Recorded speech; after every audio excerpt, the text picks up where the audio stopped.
Hey, welcome into the Husker247 Daily Show here on Monday, October 20th. I am Mike Schaefer, joined by Michael Bruntz, and we are several days post Nebraska's worst performance in the Matt Rule era. I feel pretty good saying that. I know they've had other losses that were bad. I know that Michigan steamrolled them in the year that they were cheating their way to a national championship. But I think, Bruntz, that this was the worst game I've seen a Matt Rule Nebraska team play, and it's been difficult to shake it several days later. The more I think about it, the more it's just inexplicably bad to me. What about you? Yeah, no, I mean it was. I think it was the worst in just its totality, and against an opponent that, I mean, Nebraska was a one score favorite in that game. I mean, it's one thing to put it against a Michigan team that was pretty darn good in spite of the cheating, but a Minnesota team that statistically really didn't wow you. But just it was an ass kicking. I mean, I don't think there's really a way to put it any differently, from gun to gun. So I don't know. Like I don't know what the quick fix is. I mean, it's the concerning thing to me is it feels a little bit similar to last year. I mean, the Indiana game was a definite ass kicking, but a different kind of one. It felt like at least against Indiana, Nebraska at least showed up wanting to play. It didn't feel like that way at Minnesota. So you're basically back to the drawing board on with Northwestern coming in, and I guess we discussed talking about, like, what can you fix in a week, as the topic of the topic du jour. But I don't know what the quick fix is here, or if there is one. I mean, there's a blueprint out there on Nebraska right now, and you know teams with good coaches are going to at least continue to touch the stove and try to figure out what they can do against Nebraska. We can get into that too. I mean, I think it's pretty glaring what Nebraska's issues are at this point. It's a matter of how much Nebraska can actually fix it.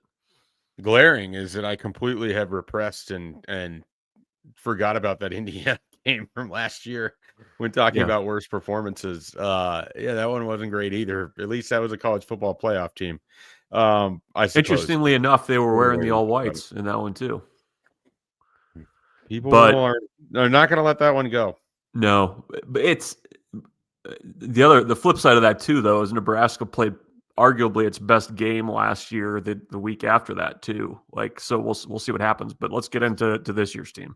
Yeah, so let's just start with this. Like, what you said that teams have a potential blueprint to use against Nebraska. So using that to work this back, what worries you about this team that they either can't fix or are unable to fix?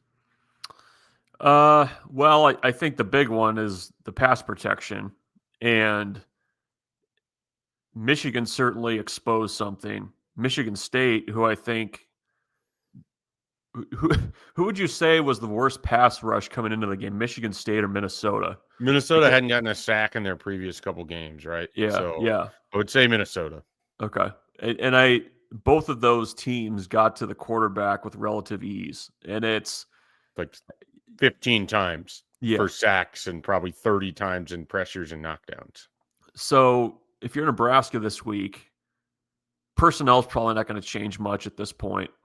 Um, there seems to be and against Minnesota, it was this way. And I don't know if they saw something based on previous matchups, but there was a lot of miscommunication, it seemed like, between running backs, linemen, quarterback, where guys are going to be blitzing from, and just getting rid of the ball in general. So that feels like something that's fixable to me, because you're not changing personnel. Maybe you rep things differently, or try to kind of patch over whatever glaring holes you have there. Um, but that's concern number 1, 2, and 3 for me, is because if you can't protect your quarterback, like, your offense is just toast. Yeah. And I do want to say, because I know there's someone probably just listening to you say that and they're screaming Dylan holds the ball too long. He's part of this too. That's not this No, isn't that's yeah. exclusively an offensive line conversation. It's not No. exclusively a Dylan Raiola conversation. It's not exclusively a Donovan Raiola or a Dana Holgorsen conversation. It's all of them. They're all part of this. They all have to kind of figure this out, and it's going to take some tweaks from all of them. I saw much of the same as you. I've had conversations since then with people who have a far better understanding of offensive line play than my little brain could ever understand. And the general consensus is Nebraska's communication is both lacking, but then also very obvious. The example sort of given, Minnesota was setting Nebraska up to move its protection in a direction and then going opposite of it. And so they had, and that's not a novel concept. Teams do that. But Nebraska would call out that someone was coming up on the left boundary and slide their protection to the left, and Minnesota would send somebody right directly up the middle. That was a play where Emmett Johnson gets run over. Henry Lutovsky's looking around because he has no one to touch. So Nebraska has to be smarter on communication. Their plan has to be a little bit better. Guys have to be locked in on it. I mean, Emmett Johnson has been very good in a lot of respects. His pass protection has never been good. And I think he would admit that it's a weaker part of his game. And Minnesota really exposed that. He was at the center of a couple different things that happened. And then I think a lot of it, if we move off of the offensive line and communication, some of it's on Dana Holgorsen too. Like, he has to have a play call or a play call sheet that can mitigate some of these issues. I thought they did a very good job of that against Maryland. That's sort of why it's so stark to me that you went and played a much, much better pass rushing team with better individual pass rushers. And you had one sack, and it came on a play where you kind of just felt like Elijah Pritchett just got beat.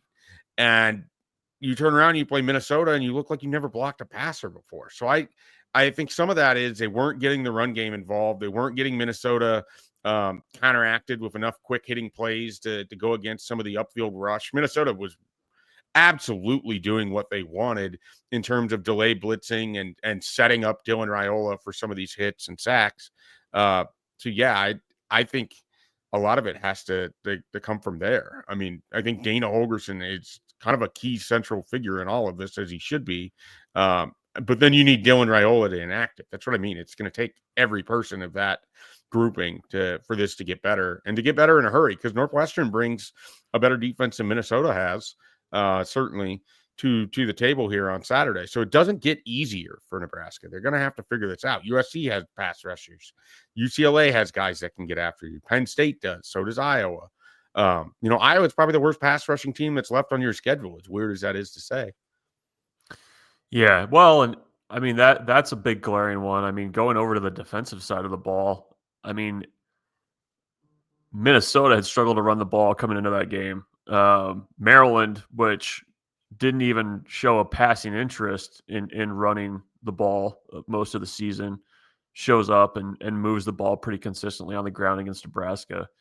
That one concerns me because you look at what's left, and Northwestern, I think, is a top 50 rushing offense. I think they're like 38th or something the last time I looked.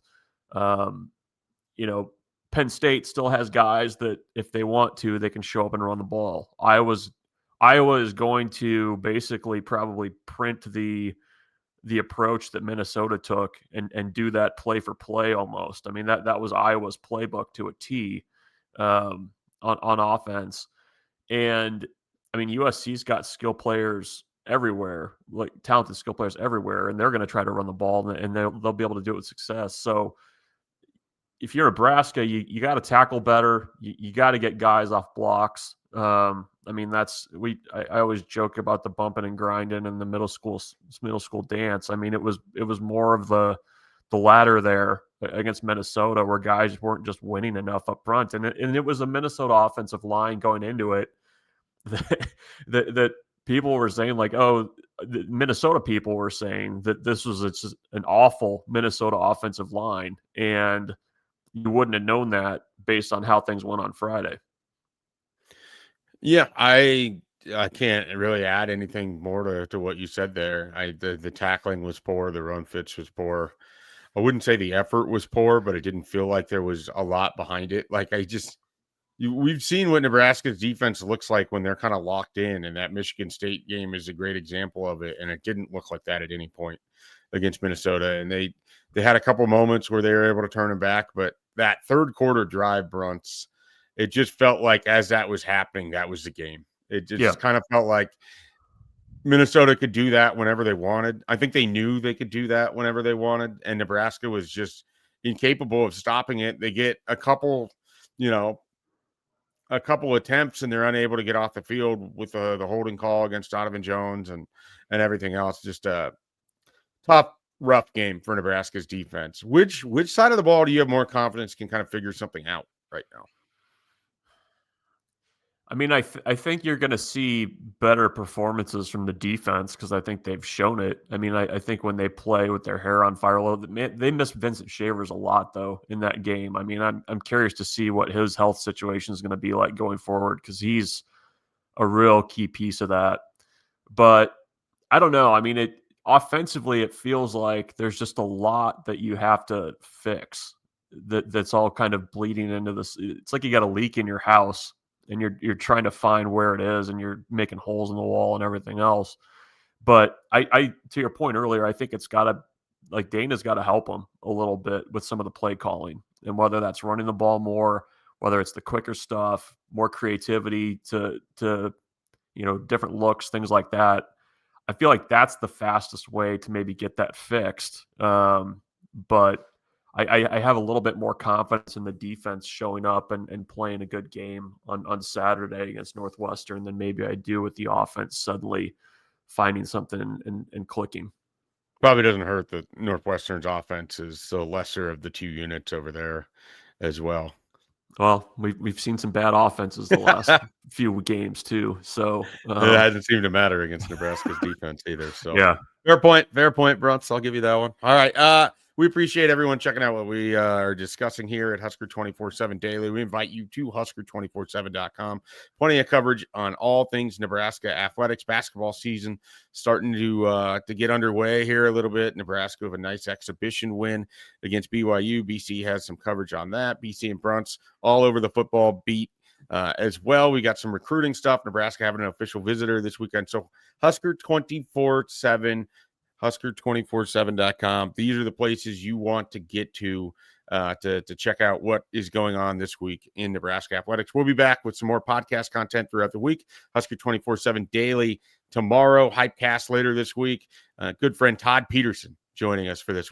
Everyone knows when Nebraska plays Northwestern, Todd Peterson's showing up and adding a little average height to the overall contest panel. It's time for a big-bodied wide receiver. It's Northwestern week. Yeah, can we get Todd out there for a play or two? I think he's still got it in him. 6'4". I gave him two more. Yeah, you were just doing what the media guide might do. Yeah, I appreciate it. Yeah, I appreciate it. All right, everybody. We'll catch you next time.